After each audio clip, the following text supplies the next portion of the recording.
Coucou à tous, alors on se retrouve aujourd'hui dans une nouvelle vidéo. Je vais vous parler un peu de l'hypervigilance, de la sécurité intérieure, de comment retrouver sa sécurité intérieure après avoir vécu l'inceste.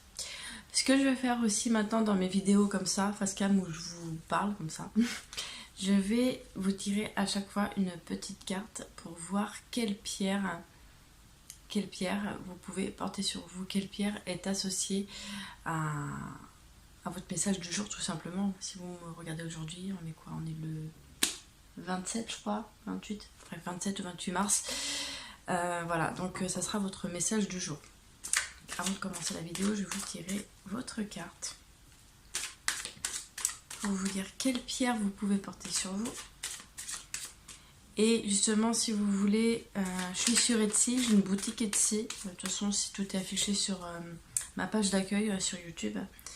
Donc si vous voulez vous procurer un bracelet avec la pierre qui sera tombée, n'hésitez pas. Après, si vous voulez aussi des bracelets sur mesure, n'hésitez pas aussi à me dire en commentaire, il n'y a pas de souci. Je fais très souvent ça, des bracelets sur mesure. C'est vrai que j'en fais beaucoup plus que mes bracelets qui sont déjà créés, qui sont en vente sur la boutique. Alors, ça veut pas sauter. J'allais couper, mais non, j'ai plus envie de couper. On va montrer même le naturel. Hein. Voilà, là c'est tombé. Alors, vous avez la pierre l'amazonite.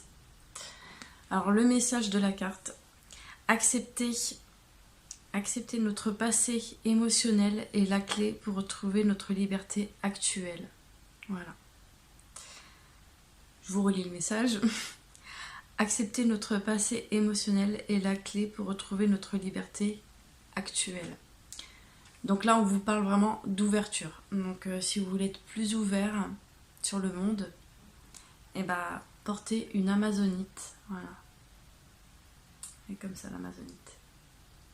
En plus, ça rejoint le sujet de la vidéo. Être un peu plus ouvert au monde. Ne plus en avoir peur.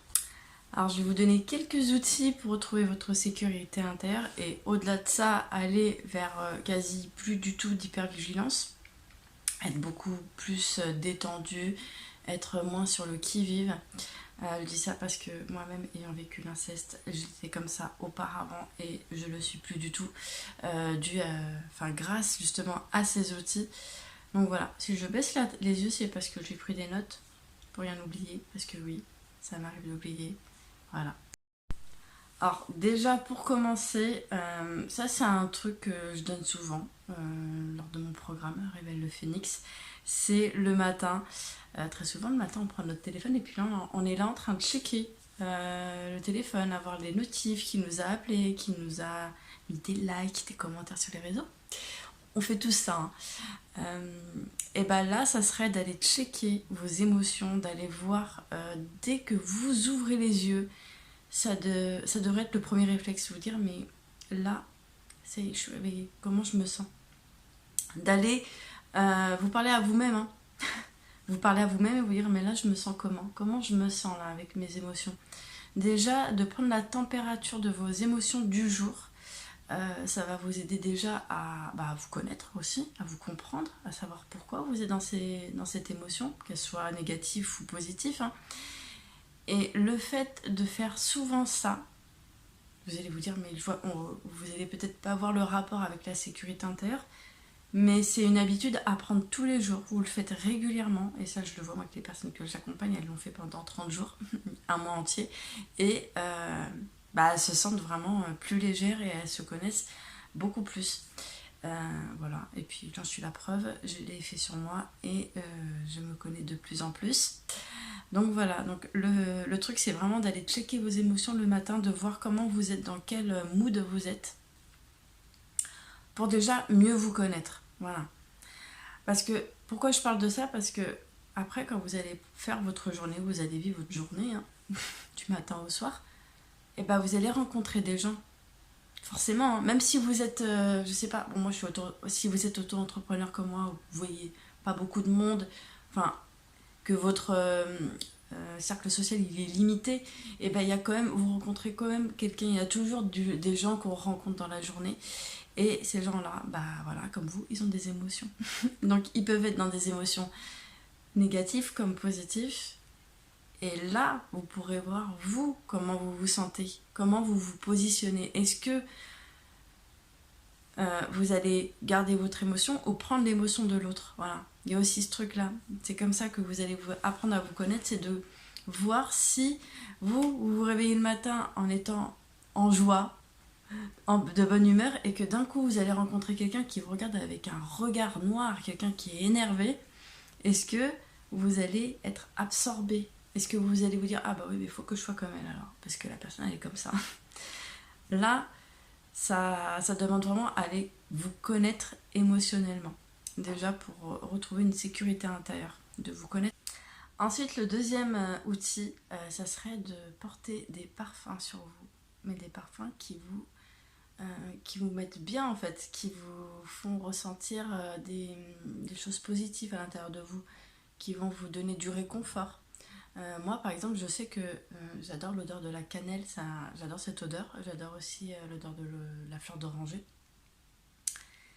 Pour moi, ça, c'est des odeurs qui me rassurent, qui me réconfortent et qui me rassurent. Donc vous, si vous connaissez un peu vos goûts au niveau parfum, n'hésitez pas à mettre des parfums sur vous qui vont vous réconforter, qui vont vous apporter un réconfort, une sécurité en fait à l'intérieur de vous.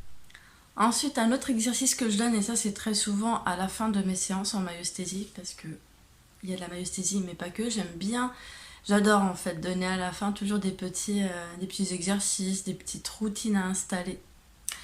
Et là, le petit exercice que je donnerais, je dis exercice parce que j'aime pas dire défi, challenge, ça fait un peu coach, je me vois pas trop dans ce truc là. Mais ouais, ça serait de vous donner cet exercice, c'est de faire une liste, en particulier une liste, des croyances que vous avez sur vous-même. Qu'est-ce que vous croyez à propos de vous? Faites une liste de tout ce que vous croyez à propos de vous. Et relisez cette liste autant de fois que vous pouvez, relisez-la. Vous allez vous dire, mais c'est quand même des choses négatives, il faut que je relise tout ça. En fait, oui, relisez ça. Et essayez de prendre conscience si ces croyances, en étant honnête avec vous-même, en fait, cet exercice en étant honnête avec vous-même, vraiment être vrai, ne pas vous mentir, et de regarder sur chaque croyance si c'est une croyance que vous vous êtes créée vous-même ou si c'est quelqu'un de votre famille ou de votre cercle amical qui vous ont mis ces croyances-là en tête à propos de vous. Donc voilà, faites une liste de ça, de vos croyances, et ensuite essayez de dissocier ce que vous avez créé comme croyance et ce que les autres vous ont mis en tête. Parce que souvent c'est l'extérieur, mais très souvent aussi c'est nous-mêmes. On aime bien aussi se créer des croyances pour se protéger de n'importe quoi. Ensuite, le prochain exercice que je donne, et que je donne aussi souvent lors de mes accompagnements, c'est de faire une liste sur les croyances que vous avez sur l'extérieur, cette fois-ci, pas sur vous, mais sur l'extérieur. De voir comment vous voyez le monde, sur quel prisme vous voyez le monde. Est-ce que vous voyez le monde avec de la crainte, de la peur, vous êtes sur la défensive? Est-ce que vous voyez le monde tout noir, ou vous voyez du drame partout, des catastrophes partout? Quelles sont vos croyances sur le monde? Là, c'est de faire une liste sur ça. Quelles sont vos croyances sur le monde? Relisez encore cette liste et vous allez voir si ces croyances, elles viennent de vous ou de vos parents. Là, cette fois-ci, on va pas partir sur le cercle amical, peu importe. On va rester vraiment sur l'éducation des parents. Et vous allez voir si ces croyances, si c'est vous qui vous êtes créé ces croyances ou si c'est vos parents qui vous ont mis ça en tête. Et très souvent, vous allez voir que c'est les injonctions familiales, très souvent. Et vous allez pouvoir, après cet exercice, vous remettre ces croyances à votre façon, en fait, à votre sauce. Parce que vous allez voir qu'à partir du moment où vous allez comprendre que cette croyance, c'est pas la vôtre et c'est celle de votre père, par exemple, non. La croyance de votre père, c'est sa croyance à lui, c'est pas la vôtre. Vous n'êtes pas obligé de prendre les blessures de vos parents. Vous n'êtes pas obligé de prendre les croyances de vos parents. Vous allez vous dire, c'est mes parents, ils m'ont éduqué, ils savent ce qui est bon pour moi quand vous êtes petit. Mais quand vous commencez à grandir, que vous êtes adulte, faut apprendre aussi à renaître de vous-même en fait. Vous êtes né grâce à votre mère, c'est sûr. Mais quand on grandit, on renaît à soi-même. On se crée nous-mêmes nos propres croyances. On se crée nous-mêmes notre propre monde. On voit le monde comme nous, on a envie de le voir. Et quand vous allez prendre conscience de ça, ben vous allez voir que votre sécurité intérieure, elle sera reconsolidée. Et ensuite, les derniers outils, et là, on va sur une autre sphère, hein, parce que j'adore la spiritualité, et forcément, il fallait que j'en parle. Là, c'est plus pour des personnes, on va dire, qui sont un peu plus avancées sur leur reconstruction. Quand je dis avancé, attention, je mets pas de casse, mais en même temps, c'est pour vous dire que chacun évolue à son rythme, à sa façon. Mais je voulais mettre de la spiritualité parce que moi, c'est ça qui m'a sauvée, en fait. C'est ça qui m'a aidée aussi pour me reconstruire après l'inceste. Donc voilà. Et là, ce que je voulais dire dans ces derniers outils, c'est des choses que j'ai vues en méditation. Alors moi-même en faisant de la méditation sur moi, sur les autres aussi, les cours que je donne. Et en fait, cet exercice, l'avant-dernier, ça serait déjà, quand vous avez fait pas mal de méditation, de cours, ça serait de commencer à observer quand votre ego se manifeste et observer quand c'est votre âme qui parle. À partir du moment où vous allez comprendre quand c'est l'ego qui parle et quand c'est l'âme qui se manifeste, et ben vous allez voir les choses différemment, vous allez voir votre ego différemment et vous allez comprendre que votre ego, il part de vos blessures d'enfance. Votre ego, c'est votre enfant intérieur blessé. Donc voilà, après vous allez voir les choses différemment, vous allez voir le monde, mais vraiment différemment. Vous allez voir qu'il y aura beaucoup de choses qui vont changer.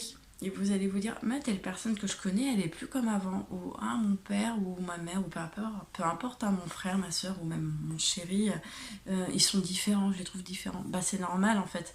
C'est pas eux qui sont différents, c'est vous qui, comme vous êtes en train de modifier dans votre tête votre système de croyances, et bah vous voyez les autres, les gens autour de vous différemment.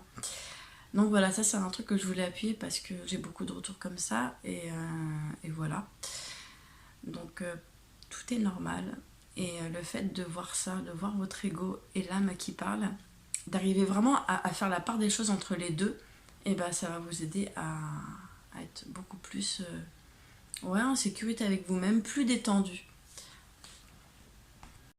Et ensuite le dernier outil, alors là vous allez dire oh mais c'est facile à dire, c'est facile à dire, et je le fais moi-même avec une de mes accompagnées depuis presque 3 mois, et je rigole parce que vraiment ça me fait rire, parce que maintenant je vois ça un peu comme un jeu. En fait, ça serait là pour ce dernier outil de quand vous allez dehors, quand vous sortez, quand vous vivez votre vie, tout simplement, et ben faites bien attention, soyez concentrés sur l'extérieur, ok, mais d'abord sur vous-même et après sur l'extérieur. Déjà, vous regardez-vous, et regardez-vous quand vous êtes en train de discuter avec quelqu'un de l'extérieur. Ça peut être le boulanger, la pharmacienne, n'importe qui, ça peut être un vendeur dans un magasin. Regardez-vous quand vous parlez avec quelqu'un. Regardez à quoi vous allez penser avant de parler avec quelqu'un. Regardez, observez tout ce qui se passe dans votre tête, en fait. Observez vos pensées, observez votre ego. Et c'est pas vraiment l'outil, là. Là, je suis vraiment en train de tourner autour du pot. Observez déjà ça, parce que quand vous allez arriver au stade où vous allez savoir, en fait, quand votre ego il va se manifester, et bien à partir de ce moment-là, je regarde en bas pour rien oublier, parce qu'il y a quand même beaucoup de choses à dire sur ce point-là, ça serait de ne pas vous identifier justement à votre ego, de vous dire mais moi je suis pas lui, je suis pas lui, je suis pas elle, je suis pas cet ego, je suis moi, je suis pas l'ego, je suis moi, parce que l'ego c'est pas vous. Essayez de vous désidentifier de votre ego et de vos pensées, et vous allez voir les choses différemment déjà, et puis vous allez être beaucoup plus aussi en sécurité. Et je dis beaucoup plus en sécurité, et là je vais partir très loin dans ma matrice. Vous allez dire ça y est, on l'arrête plus, parce que à partir du moment où vous allez voir votre ego et que vous n'allez plus vous identifier à votre ego, vous allez comprendre que l'extérieur, les gens autour de vous, eux aussi, ils parlent à travers leur ego. Les personnes parlent à travers leur ego, les personnes agissent à travers leur ego.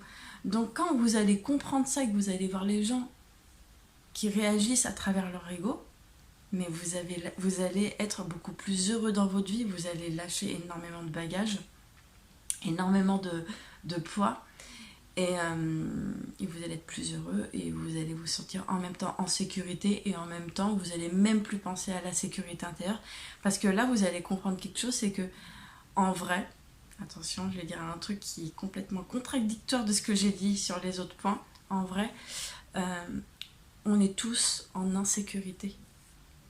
On sort demain, moi je peux me faire écraser par une voiture, mes filles peuvent se faire écraser par une voiture, ça arrive, il y a des accidents. Ouais, et on est en insécurité, même chez moi. C'est pas parce que je suis chez moi que je suis en sécurité. Il peut se passer n'importe quoi, un tremblement de terre, ouais, je parle loin. Il peut y avoir, je sais pas moi, un cambriolage. Il peut se passer n'importe quoi. On vit dans l'insécurité. Et voilà. Non pas, et voilà, mais pour dire que il faut accepter, enfin il faut. À partir du moment où vous allez arriver à l'acceptation de ça, de comprendre que on peut se sentir autant en sécurité qu'en insécurité. Parce que en fait, on est humain et on est multifacette. On a énormément de facettes. Moi-même, j'ai énormément de facettes. Je peux autant être hyper cool, hyper gentille que méchante. Je peux peut-être trahir quelqu'un sans le vouloir. Je peux faire du mal à quelqu'un sans le vouloir. Je peux abandonner quelqu'un sans le vouloir. Le trahir, le rejeter, l'humilier sans m'en rendre compte. Je suis humaine, voilà. À partir du moment où vous allez accepter tout ça en vous, vous allez comprendre que l'extérieur aussi, il est comme nous. L'extérieur est encore plus multifacette que nous, en fait, hein, parce que on est illimité. Alors l'extérieur, j'imagine même pas, en fait, les limitations qui peut y avoir, en fait. Donc voilà, à partir du moment où vous allez comprendre que, moi, il peut m'arriver n'importe quoi, là, vous allez vous rendre compte que vous avez le contrôle sur rien et que vous pouvez vivre sans vous prendre la tête. Vous allez vous dire, le plus important, c'est ce que je vais vivre là, sur le moment présent. Donc voilà, je pense que je vous ai retourné la tête parce que je vous ai dit quelque chose au début qui était à l'encontre de ce que je suis en train de dire là vers la fin. Mais en même temps, pesez le pour, le contre. Faites vos courses, comme je dis à chaque fois. Et petite vidéo terminée sur l'hypervigilance, la sécurité intérieure. Je pense que je vais vous faire une méditation. Une méditation sur ça, si vous voulez. Dites-moi ça en commentaire si vous voulez voir ça. Je vous ferai une méditation ou une visualisation, je sais pas, je vais voir, sur la sécurité intérieure. Je vous fais plein de bisous, je vous dis à la prochaine.